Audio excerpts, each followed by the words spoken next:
Evidence mounts Canada's worst ever mass shooter was woman hater and misogyny fueled his killing spree that left 22 dead. Former neighbor of gunman said she reported his violence against women and possession of illegal firearms to police years ago but was ignored. If you see something, say something. Except when you do, we will ignore it and then act surprised when it escalates. Forbes, who is a veteran of the Canadian Forces, said she first became aware of Wortman's domestic violence in the early 2000s when his common-law partner approached her for help.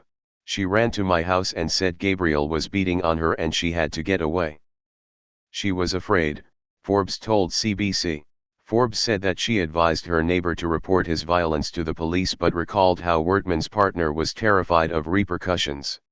She also described one particular incident in 2013, when Wortman was seen strangling and beating his girlfriend behind one of his properties. 3 male witnesses, who saw the attack unfold, did not want to come forward to the police, fearing Wortman would retaliate against them. That's really a problem that people fear retaliation that much, but knowing what we know now, it was probably wise. This article gives a nice summary as well, https://www. Maclean's. ca/news/Canada/a nightmarish crisis and the mistakes that may have been made by the RCMP/. I am quite surprised that possession of illegal firearms was ignored. Wow, failure to enforce laws. Massive incompetence. It's like this shit happens all the fucking time. I think I read an article on Cracked a while back where the author studied a bunch of mass shootings and tried to find a common element. The only thing all the shooters had in common was a history of domestic violence. Sorry we didn't enforce those gun laws and let 22 people die, but here's another half dozen laws to create more felons. Smart. I'd like to note something about Nova Scotia, Canada. It's a small province with mostly small towns, rural towns. A lot of older people and small families live there. Towns are far apart and the fact they, in Nova fucking Scotia, thought Twitter would be a superior communication option is appalling because a lot of people in Nova Scotia either have dial-up internet or no internet at all, the price is high and many seniors use it sparingly or not at all. Guess what most people actually have? Phones. Families and neighbors that communicate. I'm from there. For the most part, people look out for each other, even if they don't like one another. They sort of have to. That being said, a lot of people don't even have Twitter, and if they do, a lot of people don't use it with perfect timing and frequency. A lot don't follow their local police, the RCMP, etc. It's social media, it's unprofessional communication. Primarily its use should be for news updates relating to recent cases, not ongoing shootings. We have an emergency alert system for a reason.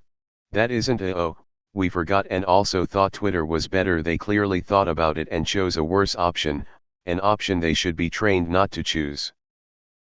Everyone makes mistakes, but that? What the fuck is that? Their inaction cost lives.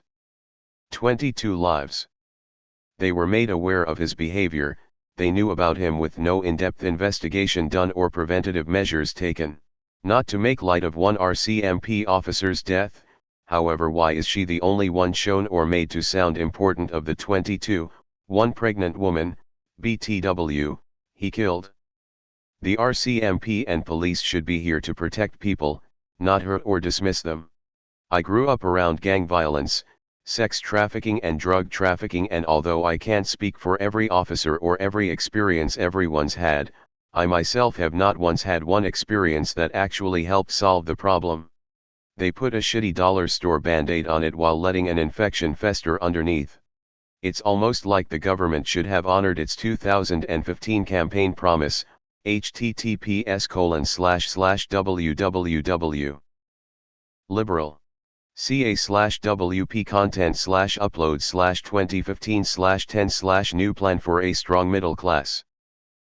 PDF, to provide $100 million each year to the provinces and territories to support guns and gangs police task forces.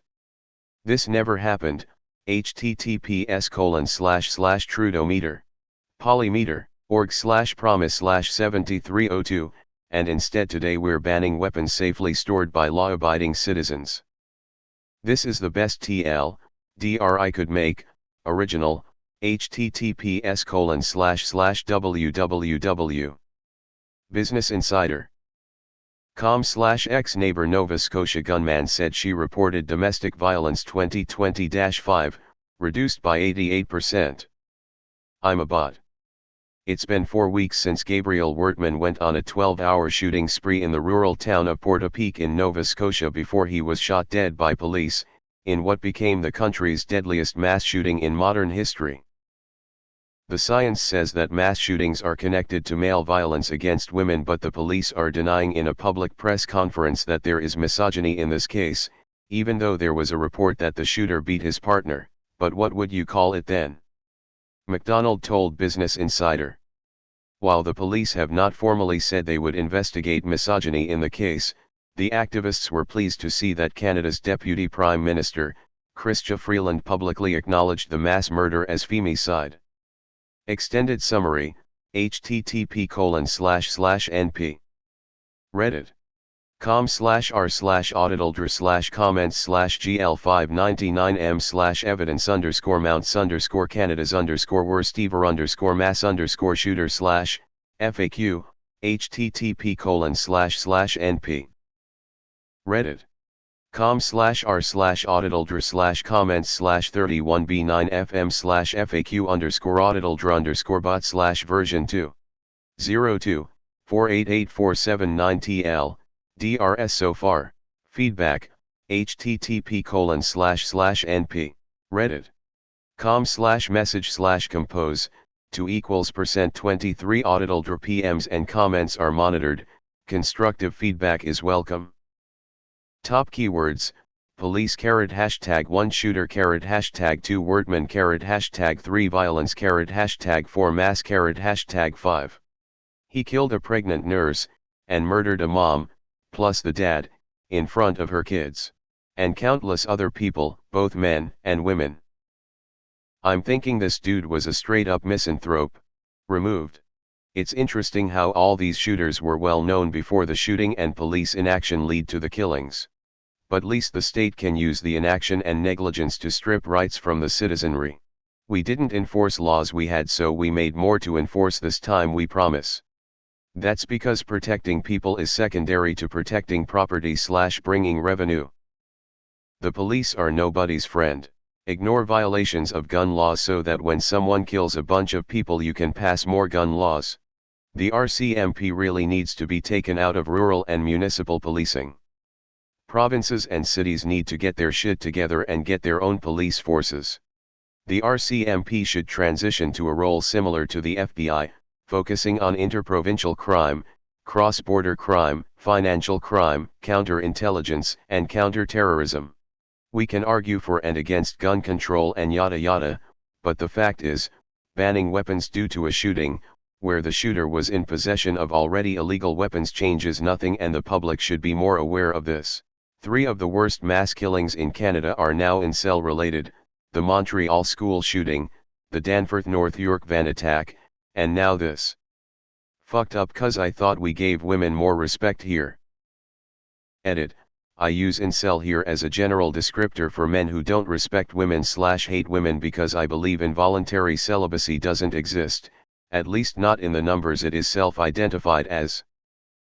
Police failed to enforce current gun laws.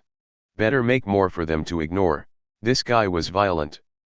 I heard about he attacked people, but the news called him an angel years ago because he gave some woman free dentures. Police can't or won't help before a major crime happens. I have a psychotic neighbor who thinks there are Nigerian assassins in the walls, and thinks my wife and I are tunneling into his apartment. Last night he cut my cable internet line. This afternoon he did it again. He chased my 10-year-old stepson up the stairs after telling him he was going to come in and get us. Cops were called. They did absolutely nothing. Completely fucking useless. I had to come home from work to deal with this guy. I don't know if I should even go to work tomorrow. I fear for my wife and kids, but we need to eat.